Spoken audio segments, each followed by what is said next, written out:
네, 안녕하십니까. 김광수 소장입니다. 5월달 세 번째 동영상, 성장 동력을 잃는 한국 경제를 주제로 말씀을 드려보도록 하겠습니다. 전체적으로는 35회 동영상이 되겠습니다. 근데 5월달 동영상은 하루 동안에 다 찍는 그런 모습이 되는데 옷이 똑같습니다. 지금 보시는 옷이. 이미 성장 동력을 잃는 한국 경제 이 주제와 관련해서는 비슷한 내용의 동영상을 전에 또 한 두세 차례 반복해서 했지 않나 그렇게 생각이 됩니다. 아마 이전에 그 동영상들을 한번 되살펴 보시면 비슷한 주제의 동영상이 있을 것으로 생각을 합니다. 근데 이 주제를 다시 이제 끄집어낸 것은 지금 이제 박근혜 정권이 집권 3년 차를 맞이하고 있는데 경제는 고사하고 지금 정치적으로도 굉장히 심각한 혼란 양상을 벌이고 있죠. 그래서 정상적인 국가 경영을 하기 힘든 그런 상황에 몰려 있죠. 그러면 이런 상황에서 어떻게 경제를 이끌어 가고 있는가? 이게 이제 좀 의심스럽다랄까 의아스럽기도 한데 이미 많은 분들이 그 답을 알고 계시죠.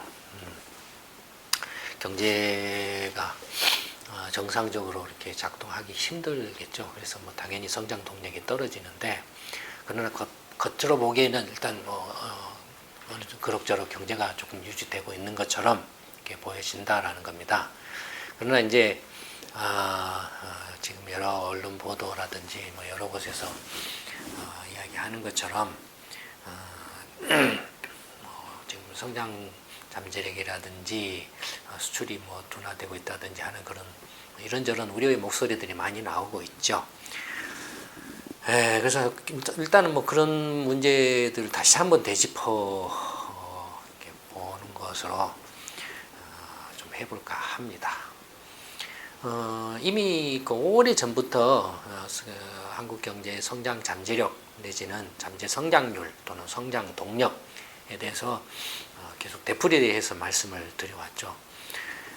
거슬러 올라가면은 벌써 이렇게 제가 90년대 연구소를 시작하기 전부터도 그런 우려의 어떤 글들이나 이야기들을 많이 했고, 이제 외환위기를 겪고, 또 이제 연구소를 이제 세워서 이렇게 한 이후로도 지속적으로 성장 동력 상실에 대해서 경고를 해왔죠. 2003년 현실과 이론의 한국 경제라는 책이었던가요? 2004년이었던가? 그 책에서도 이미 성장 잠재력 내지는 성장 동력 상실에 대해서 분석을 한 바 있죠. 그래서 이제 각 생산 요소별로 예를 들어서 이제 노동, 자본, 기술 요소별로 한국 경제 성장에 기여한 기여도를 분석을 해서 또 각 시기별로 성장을 주도해왔던 생산 요소가 어떤 것이었는가를 이렇게 분석하기도 하고, 또 다른 방식으로는 이제 여러 그 경쟁 국가들 간의 주요 산업별로 어떤 그 성장 경쟁력이라든지 성장력을 비교하는 그런 분석도 많이 했었죠. 근데 가장 직관적으로 한국 경제 성장 잠재력 내지는 성장 동력이 떨어지고 있다라는 걸 가장 직관적으로 알 수 있는 방법으로 이제 GDP 성장률 추이를 이렇게 자주 거론을 했었죠. 다시 한번 GDP 그 성장률을 이렇게 추이를 살펴보면 1970년부터 이제 2014년까지 하고 2015년부터는 이제 추세선에서 이렇게 도출한 그냥 기계적인 어떤 이제 추세선을 이렇게 그려놓은 겁니다. 어쨌든 간에 보시면은 1970년대부터 1980년대까지는 실질 성장률이 얼추 한 9% 전후 8% 이상 이렇게 등락을 하지만은 이렇게 유지를 하고 있다가 90년대 들어오면서부터 이렇게 주르르르륵 미끄러지는 모습을 보이고 있죠. 그러니까 이런 추세선으로 봤을 때도 한국 경제가 어쨌든 과거 고성장 시대에서 중성장을 거쳐서 이제 저성장 시기로 들어오고 심지어는 이제 머지않아서 마이너스 성장 위험에 빠질 가능성이 높다라는 걸 이렇게 시사를 하고 있죠. 이게 가장 단순하면서도 직관적인 그런 성장 잠재력 내지는 성장 동력을 잃고 있는 모습을 보여주고 있죠. 물론 이런 그 전체 그 실질 성장률이 GDP 성장률이 떨어지고 있는 요인에는 방금 말씀드린 성장 동력 내지는 성장 잠재력이 떨어져서 하는 게 그의 기인해서 이제 성장률이 떨어지는 면도 있고, 또 다른 한편으로는 경제 규모가 커져서 이제 경제 규모가 커지면 이른바 S자 곡선 효과가 있죠. 경제 규모가 커지면은 수치상으로 이렇게 성장률이 떨어지게 돼 있죠. 무슨 이야기냐면 경제 규모가 100일 때 10만큼 크면 100일 때 10만큼 성장률이 10%죠. 그렇죠? 경제 규모가 100일 때. 근데 경제 규모가 1000으로 컸을 때 50만큼 성장을 하면 분명히 규모로 보면은 10에 비해서 50은 5배 성장을 했지만 성장률로 보면은 1000에 대해서 50이니까 5% 성장밖에 안 되죠. 이처럼 경제 규모가 커지면 성장률은 떨어지는 그런 S자 곡선 효과가 나타납니다. 막 그런 부분도 있죠. 그런 부분도 있지만 어쨌든 간에 그럼에도 불구하고 장기 추세로 봤을 때, 여기서 보시는 것처럼 장기 추세로 봤을 때 지금 성장률이 지속적으로 떨어지고 있다라는 걸로 이렇게 나타나고 있습니다. 그래서 누가 봐도 2015년 이후에 성장률 곡선 한번 그려보세요 라고 하면은 뭐 경제학을 모르거나 경제를 모르는 사람이랄지라도 이렇게 이런 상황에서 그려보세요 하면 이렇게 쭉 긋죠, 다. 근데 이게 대충 다 맞아요. 그러니까 이렇게 실질 성장률 추이로 봐서도 성장 동력을 잃고 있다라는 게 명백히 드러나고 있죠. 예를 들어서 이제 뭐 4%나 3%대에서 이렇게 멈춘다든지 해서 이게 횡보를 이렇게 쭉 하는 그런 모습을 보면 모르는데, 왜냐면은 쭉 내려오다가 턱받이 턱에 부딪혀서 3%나 4% 선에서 더 이상 안 떨어진다라고 한다라면 경제 규모는 100에서 500, 1000, 1500, 200 계속 커지지만 성장률은 과거 10%, 7%, 8%, 7, 8%에서 이제 5, 6%로 하다가 3%, 4% 이렇게 해서 더 이상 안 떨어진다. 하는 것은 무언가가 지금 경제 규모가 커지고 있는데 그 성장률 면에 있어서 더 이상 떨어지지 않는 턱받이 역할을 하는 뭔가가 지금 살아있다라는 걸 의미를 하죠. 그 뭔가가 그 턱받이 역할을 하는 그 뭔가가 없으면은 계속 떨어질 수밖에 없죠. 보시는 것처럼 90년 이후에 지금 거의 이제 25년 넘게 지금 그 턱받이가 안 보이고 있죠. 지금 주르르르르 미끄러지고 있는 그런 모습을 보이고 있다는 겁니다.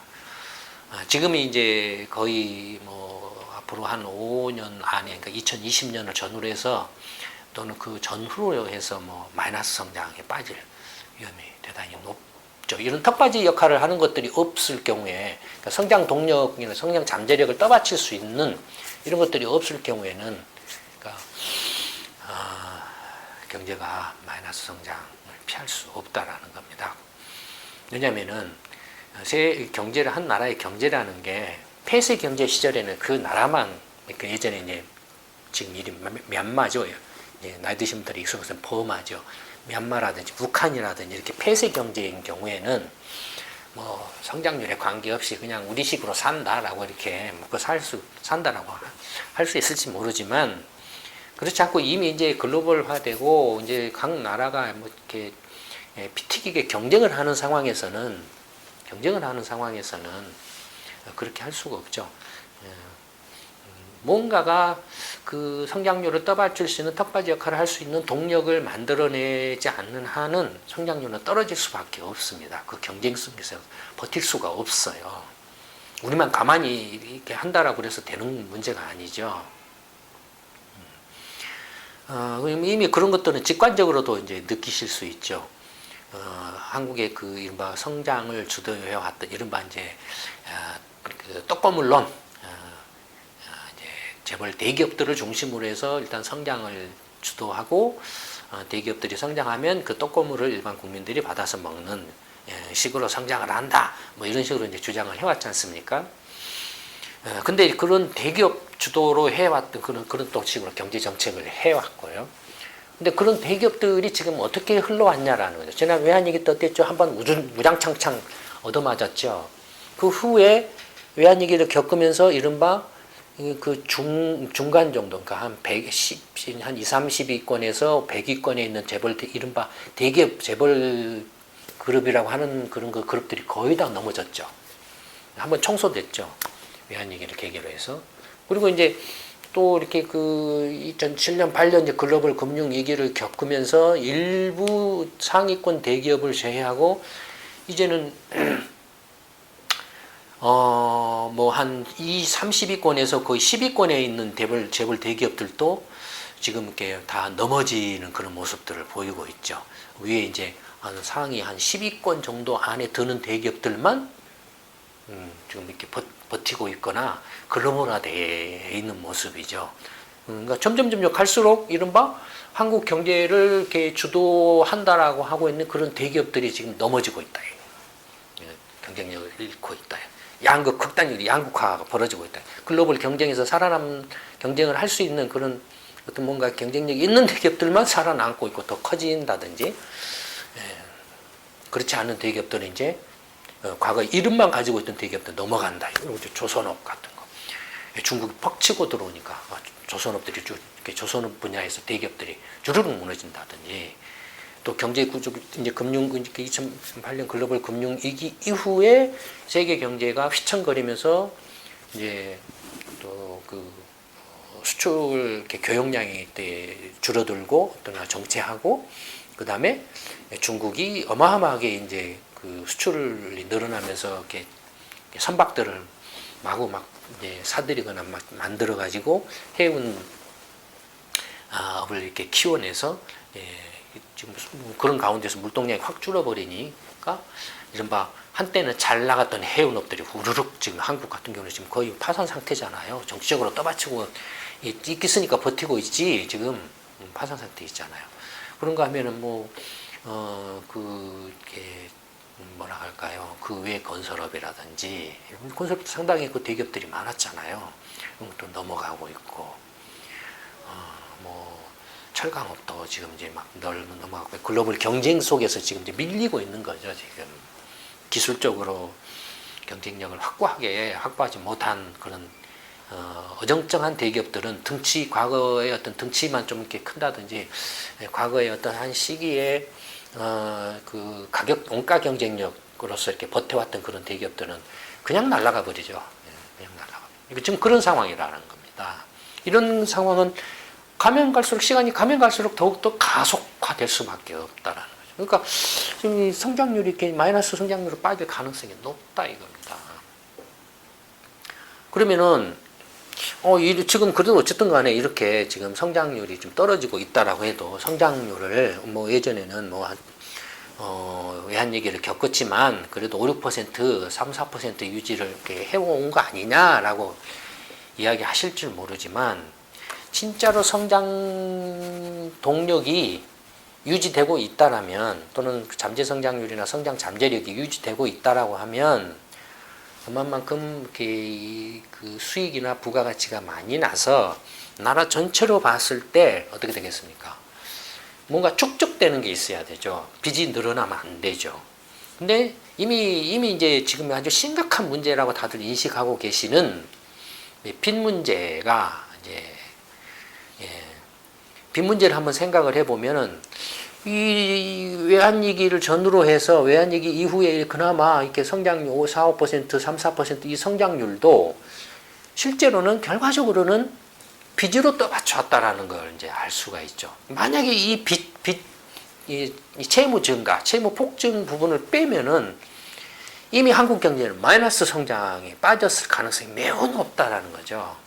그러니까 그 전체 이렇게 빚을 보면은, 이제 나라 전체의 빚을 보면은 2002년에 2천조 원 정도였던 것이, 그러니까 이 빚이라면 뭘 넣냐면은 이제 채권 발행에서 조달한 거, 국채가 됐든 회사채가 됐든 금융채가 됐든 이런 경제 주체들이 채권을 발행해 가지고 빚을 조달하거나, 그다음에 은행에서 돈을 빌린 거, 차입금 이런 것들을 합쳐놓은 국가 채무를 말합니다. 그게 국가 채무의 그 두 가지입니다. 2000조 원 2002년에 쭉 급증을 하다가 2011년에 이렇게 주춤했는데 이건 뭐 이때 주춤한 건 채무가 이때 그 주춤해서 이렇게 줄어서 주춤한 게 아니고 이때 한국은행이 이 자금 순환표 채무 통계를 변경을 했어요. 변경을 하면서 연속성을 이렇게 연속적인 어떤 그 일관적인 통계 정비를 안 했어요. 안 하고 그냥 2011년부터 통계 기준이 바뀌었습니다. 해가지고는 2013년까지 옛날 통계 기준으로 하고 그냥 2011년부터는 또 다른 새로운 통계 기준으로 그 자금 순환표 통계를 작성을 했어요. 이게 참 무책임하죠, 이런 것들이. 그걸로 인해서 지금 이게 통계적 일관성이 이제 계속성이 없어가지고 나타난 현상입니다. 그러나 보시면은 이렇게 쭉 늘어나고 지금 그 박근혜 정부 들어와서도 채무가 빠르게 늘어나고 있죠. 이명박 정부 때도 이렇게 가파르게 늘어나고 채무가 이렇게 늘어나고 있는 기조는 변화가 없죠. 전체적으로 보면은 2002년 2천조 원 정도 되던 것이 지금은 거의 4,600~700조, 그러니까 2배 이상 늘어났죠. 자, 10년 남짓한 기간 동안에 나라 전체로 이른바 이자를 부담하는 유이자 채무가, 그러니까 회사채나 금융채나 국채, 지방채 이런 공기업채 이런 채권하고 은행 대출, 은행으로 돈을 빌린 차입금 다 유이자 채무죠. 이 유이자 채무가 2천조 원 정도에서 4천 한 4,500~600억 조로 이렇게 급증을 했다라는 겁니다. 그러니까 결과적으로는 이 기간 동안에 경제 성장률보다 실질 GDP 성장률보다도 채무 증가율이 더 빨랐다라는 겁니다. 그러니까 채무 증가율을 빼버리면 경제 성장률은 마이너스라는 거죠. 채무는 나중에 갚기라고 땡겨다가 지금 쓴 거니까 일을 아무것도 안 하면은 어떻습니까? 벌이가 없으면 경제 성장률이 0%죠. 근데 일을 아무것도 안 한 상태에서 빚을 내와요. 빚을 내어가지고 그걸 소비를 하면은 소비한 만큼 경제 성장률이 올라가죠. 그렇죠? 이렇습니다. 그러니까 빚을 땡겨다가 돈을 쓴 거다라는 거예요. 그 돈을 써서 성장률을 높였다라는 거죠. 그러니까 빚 땡겨다 쓴 것만큼을 빼면은 실질 성장률을 이제 사실은 이제 마이너스라는 걸 알 수 있다 이겁니다.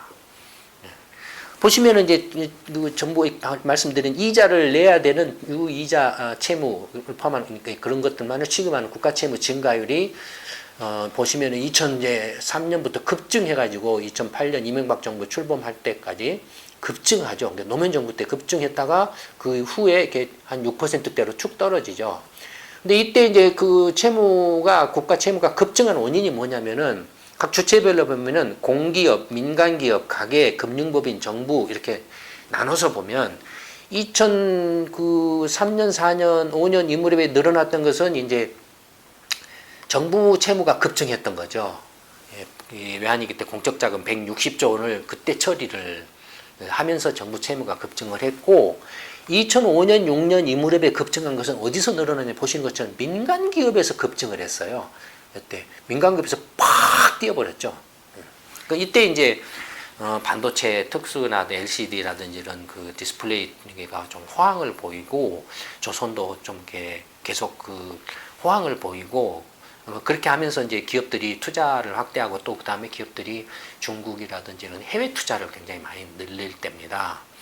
해외 직접 투자를 많이 늘려가지고 현지에다가 공장을 짓고 하면서 빚을 팍 땡겨 또 쓰던 때예요. 그러면서 이제 빚이 이렇게 급증을 한 겁니다. 민간 기업. 그러니까 이런 것들은 기업이 이제 투자를 위한 뭐 그 채무 증가니까 이렇게 그 긍정적으로 봐줄 수가 있는 대목이긴 하죠.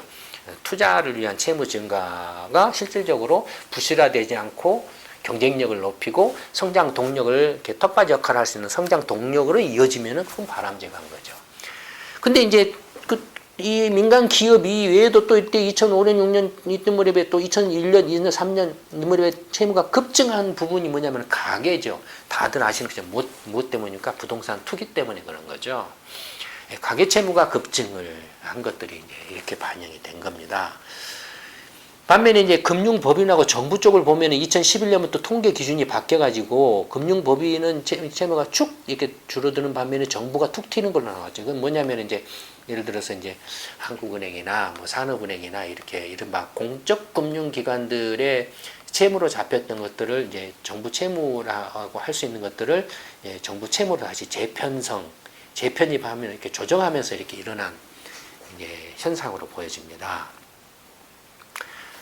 뭐 이런 것들이 이제 이른바 통계의 연속성이나 계속성을 이렇게 무너뜨리는 것들이죠. 그 다음에 공기업 같은 경우도 마찬가지로 공기업의 경우에는 보시면은 2008년, 9년 이명박 정권 때부터 이렇게 쭉 이렇게 가파르게 늘어난 걸로 나타나고 있죠.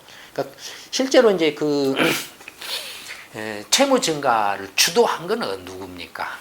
채무 증가를 주도한 건 기업 부분하고 이제 가계 부분이죠, 사실은.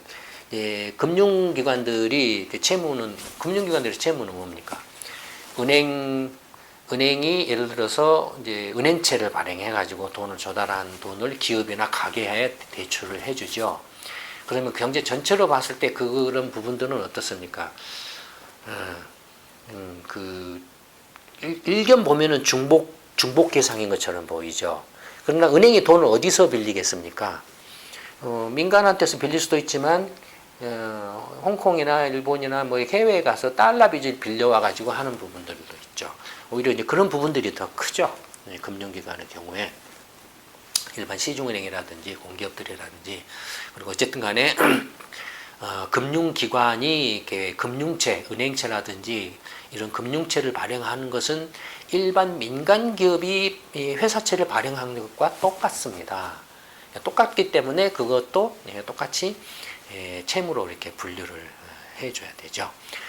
그래서 이제 예를 들어서 예금을 받는 것은 왼쪽에서 오른쪽으로 흘려 보내주는 거니까 개인이 이렇게 이제 은행을 통해서 이렇게 간접적으로 해주는 거니까. 어쨌든 간에 채무 증가를 보면은 기업과 가계, 그다음에 정부 채무도 이렇게 빠르게 늘어나고 있고 공기업 채무가 이렇게 빠르게 늘어나고 있다는 걸 알 수가 있습니다. 그래서 한국 경제의 성장 동력을 잃어가고 있는 그 동력을 잃어가고 있는 부분을 지금 빚으로 지금 그걸 떼어오고 있다라는 거죠.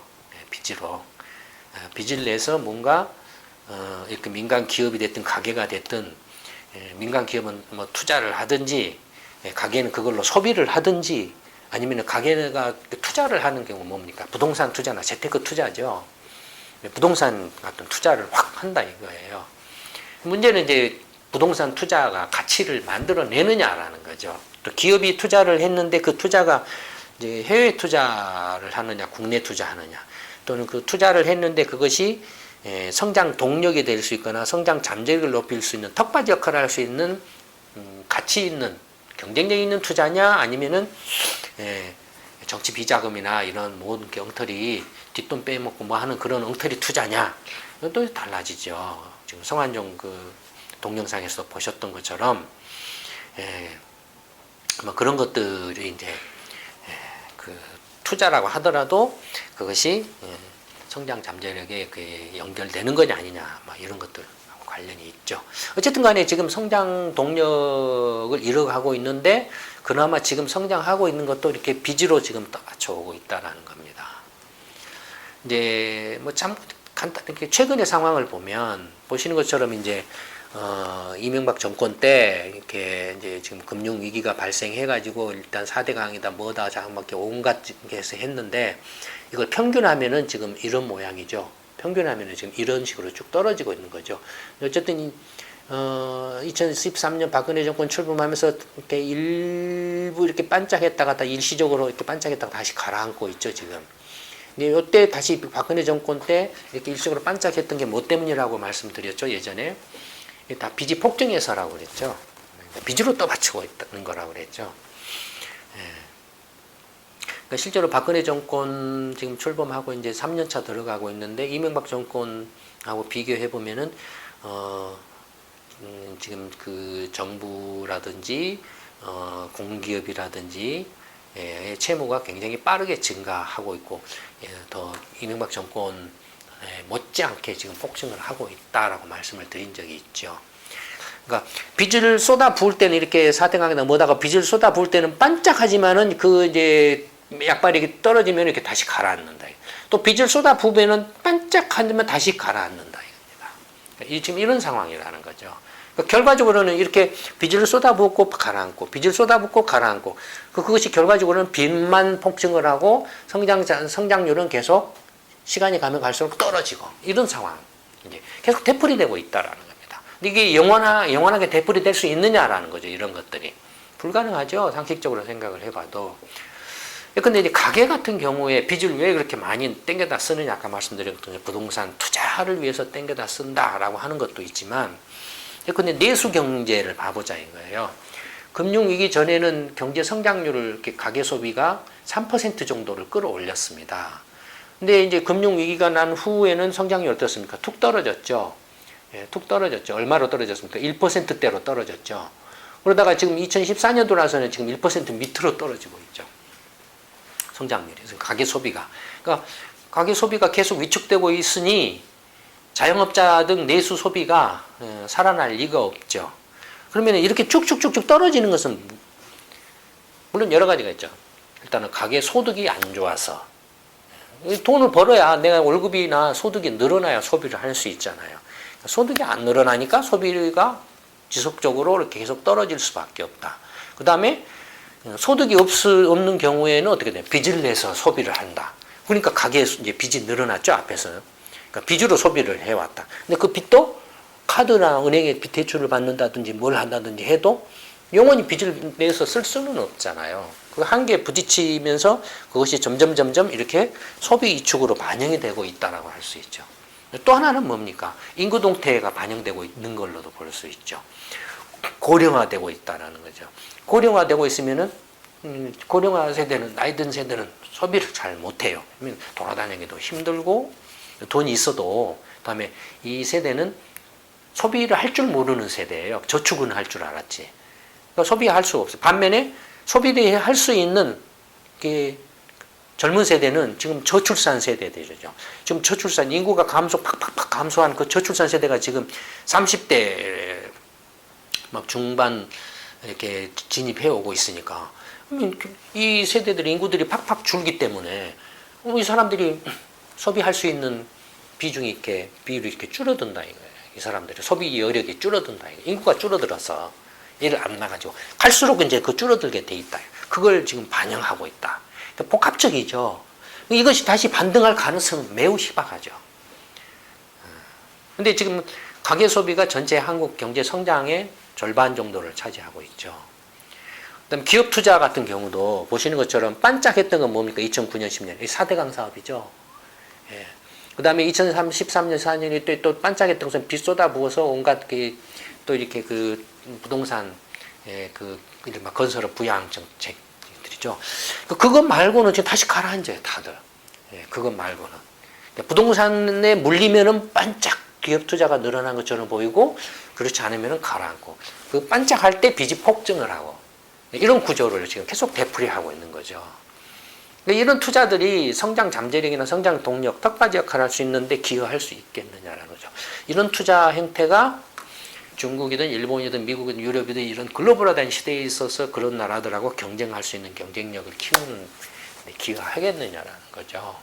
불가능하죠. 어렵죠. 그다음에 이제 어쨌든 이제 그렇게 그동안에 한국 경제를 또 이끌어왔던 그 주동력은 뭐였습니까? 대기업을 중심으로 한 수출이었죠. 근데 그 수출을 보세요. 보시는 것처럼 이제 금융위기 이후에 원화 환율 영향이라든지 기타 등등으로 인해서 이렇게 일시적으로 퍽 뛰었다가 2012년부터 확 가라앉고 그 다음에 2013년부터는 주르르륵 밀려서 지금은 이제 수출이 거의 지금 이렇게 성장이 멈추고 있죠. 그러니까 한국 경제 성장 동력을 이렇게 주 성장 동력이었던 수출이 지금 이제 주르르륵 밀리고 있는 상황입니다. 근데 이게 밀리고 있는 게 일시적인 그런 그 현상이나 요인에 의해서 밀리고 있는 거냐? 그렇지 않다라는 거죠. 이미 여러 차례 그 말씀드렸죠. 재작년 경제전망 세미나 때부터 이제 중국이 이제 세계 경제 대국으로 부상하면서 또 그다음에 샌드위치라든지 넛크래커라든지 이런 이야기들 많이 이렇게 말씀드렸죠.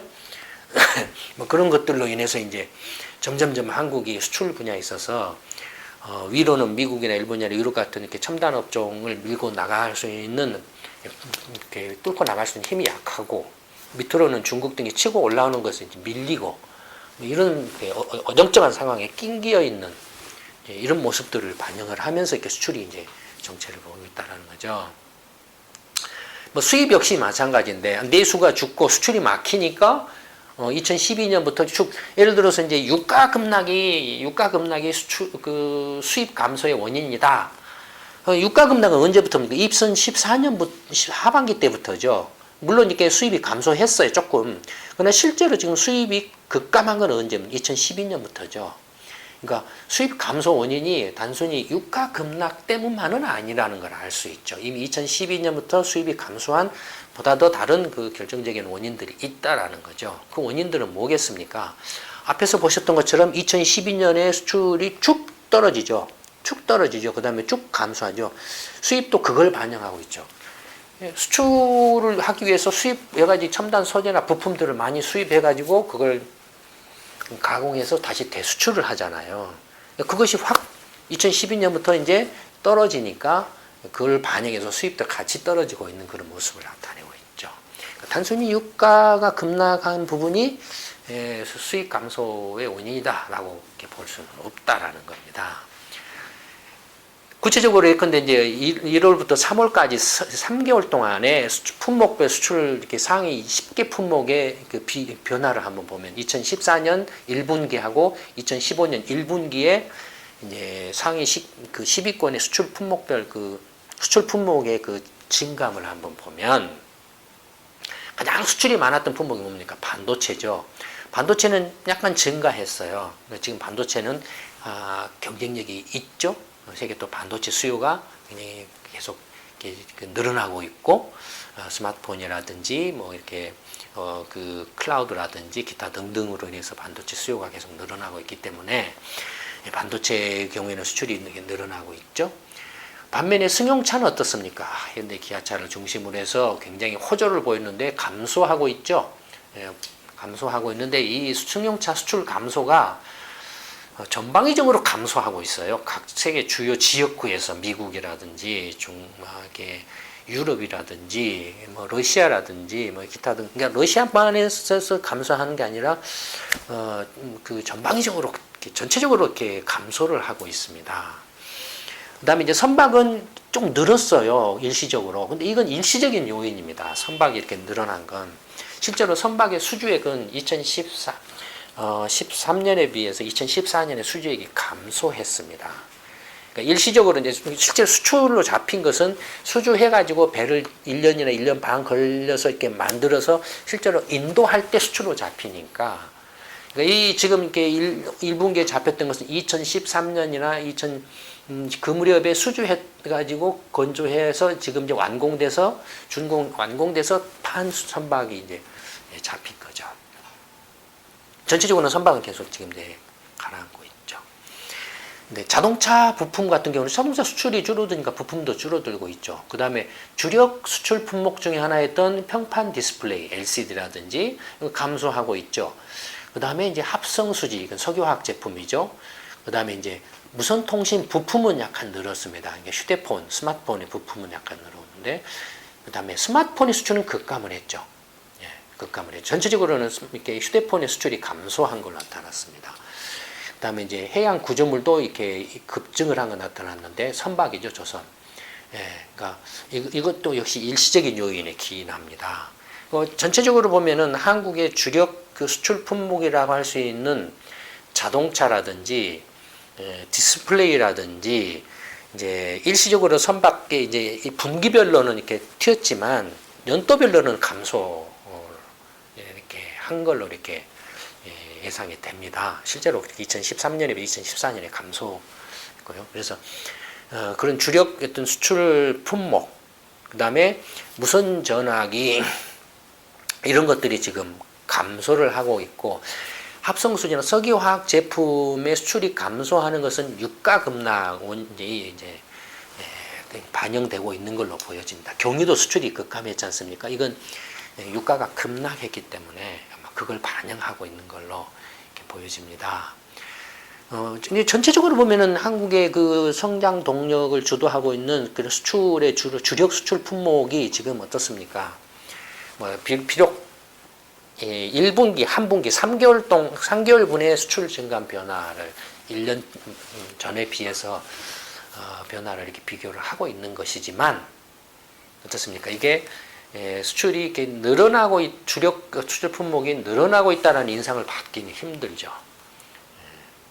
그 다음에 수입도 마찬가지로 보면은 수입이 급감한 게 보면은 원유가 급감했죠. 원유, 천연가스, 석유 제품, 그러니까 유가 급락을 반영하고 있죠.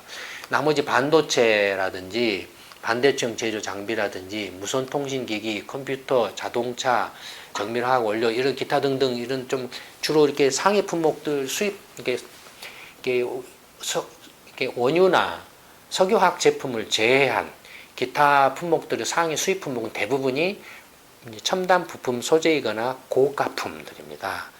브랜드 품목이죠. 이런 것들은 수입이 오히려 늘어나고 있죠. 그러니까 국내 이제 내수 시장을 그 수입 품목이나 외국 그 기업들한테 빼앗기고 있다는 대표적인 자동차죠. 왜냐하면 이제 FTA 체결해가지고 외국 자동차들이 이제 무관세로 막 들어오니까 가격 경쟁이나 품질 경쟁이나 브랜드 경쟁에서 국내 자동차 업체들이 밀리잖아요. 그러니까 뭐 그런 것들이 이제 자동차 수입의 증가로 나타나고 반면에 이제 국내 업체들은 국내 내수 시장에서 점유율을 잃는 그런 이제 모습들을 보이고 있죠. 그런 것들이 이제 국내 기업들한테도 또 타격으로 다가온다 이거예요. 성장 동력이 떨어지는 요인 중에 하나이기도 하죠. 이렇게 이제 전체적으로 이렇게 보셨는데 어쨌든 전체적으로 보셨을 때 이런 그 지금 최근에 경제 성장률의 하락이라든지 채무 증가라든지 이런 걸 봤을 때 한국 경제가 성장 동력을 계속 잃고 있다라는 것을 이렇게 읽어낼 수 있죠. 그러니까 경제 성장률을 뭐 2%내 3%내 이렇게 하고 있지만 그것은 빚으로서 떠받치고 있는 거다. 실제로 주력 수출 품목이나 수입품의 그 변화로 봤을 때는 과거 경제 성장을 주도해왔던 그런 주력 수출 품목의 수출이 감소하고 있고 전체적으로 반대로 내수 시장에 있어서는 외국 수입품이 늘어나고 있고 그 다음에 가계 소비는 계속 여러 가지 인구 동태라든지 아니면 소득 이렇게 위축이라든지 뭐 등등으로 인해서 내수 소비는 계속 위축되고 있고 라는 뭐 이런 것들이 전체적으로 봤을 때 성장 동력을 잃고 있다. 성장 동력을 잃으면서 지금 추세로 봤을 때는 적어도 앞으로 5년을 2020년을 전후로 해서 한국 경제가 마이너스 성장에 빠질 가능성이 높다라는 거죠. 이미 이런 이야기들은 2년 전, 3년 전 또는 작년의 경제전망 세미나 등을 통해서도 여러 차례 말씀을 드린 바가 있죠. 뭐 상황이 이렇습니다.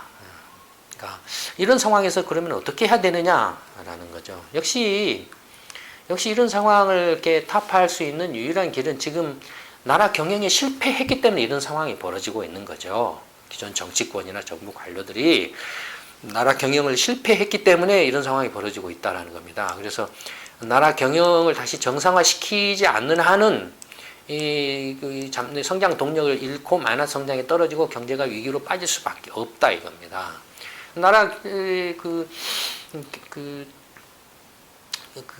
경제를 나라를 이렇게 정상화시킬 수 있는 방법은 나라 경영에 실패한 기존 정치권 여든 야든 진보 세력이든 보수 세력이든 막론하고 정말로 이제 제대로 그 올바른 그 지식과 정보 전문성을 가지고 나라를 경영할 수 있는 능력이 있는 20, 30대로 물갈이를 하루빨리 해서 올바른 정책을 시행해서 나라를 경영해 나가는 것만이 유일한 해결책입니다. 시민공업방과 이순신 프로젝트에 적극적으로 참여하셔서 하루빨리 불가리를 해야 됩니다. 나라 경영에 실패한 사람을 계속 회전문식으로 되풀이해서 안치는 하는 머지않아서 다들 곡소리를 낼 수밖에 없을 겁니다. 기업이 망하면은 책임을 지지 않습니까? 개인이 망해도 파산해도 책임을 지지 않습니까? 근데 어떻게 나라 경영을 실패한 사람들이 나라 경영 실패에 대해서는 책임을 물을 수 없다? 말도 안 되는 그런 엉터리 황당무계한 이야기로 계속 회전문식으로 그걸 이렇게 말아먹을 때까지 이렇게 방치를 하냐 이겁니다. 하루빨리 물가를 해야 됩니다. 5월달 세 번째 동영상 성장 동력을 잃는 한국 경제는 이걸로 마치도록 하겠습니다. 감사합니다.